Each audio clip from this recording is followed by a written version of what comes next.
اس کے بعد روزہ جو ہے عمدن چھوڑ دینا، اس کا کیا حکم ہے؟ ایام رمضان جب ہوں تو رمضان کے روزے رکھنا مسلمان پر لازم، واجب، ضروری ہے، تو بلا عذر روزہ چھوڑنا یا روزہ نہ رکھنا یہ گناہ کبیرہ ہے، کیونکہ اللہ رب العالمین کے حکم کی نافرمانی ہے۔ ایک حدیث ہے، اللہ کے رسول صلی اللہ علیہ وسلم نے فرمایا کہ میں سویا ہوا تھا، میرے پاس دو آدمی آئے، انہوں نے مجھے بازوؤں سے پکڑا اور مجھے ایک پہاڑ پر لائے، اور پھر آپ صلی اللہ علیہ وسلم کو دکھایا گیا، وہاں آپ سب نے آوازیں سنی، دیکھا تو جہنمیوں کی چیخ و پکار تھی، تو پھر وہ مجھے لے کر آگے چلے، وہاں میں نے کچھ ایسے لوگوں کو الٹے لٹکے ہوئے دیکھا جن کے منہ چیرے گئے تھے اور ان سے خون بہہ رہا تھا۔ تو میں نے یہ پوچھا کہ یہ کون ہے؟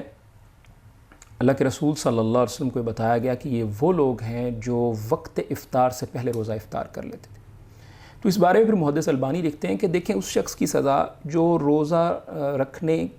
کے بعد افطار سے پہلے جان بوجھ کر افطار کر لیتا ہے تو اس کی سزا یہ ہے، تو جو روزہ نہ رکھے اس کی سزا کیا ہوگی؟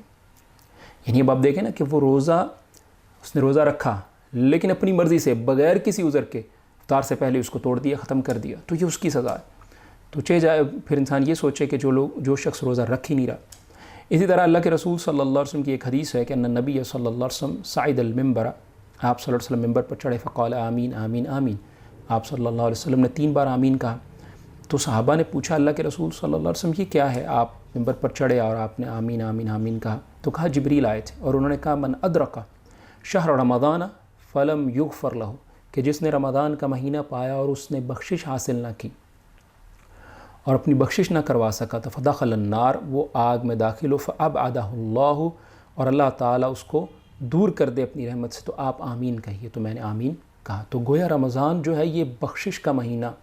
مغفرت کا مہینہ، اللہ اپنے آپ کو آگ سے آزاد کرانے کا مہینہ، اللہ رب العالمین کی رحمتیں حاصل کرنے کا مہینہ، اللہ رب العالمین کی عنایات حاصل کرنے کا مہینہ،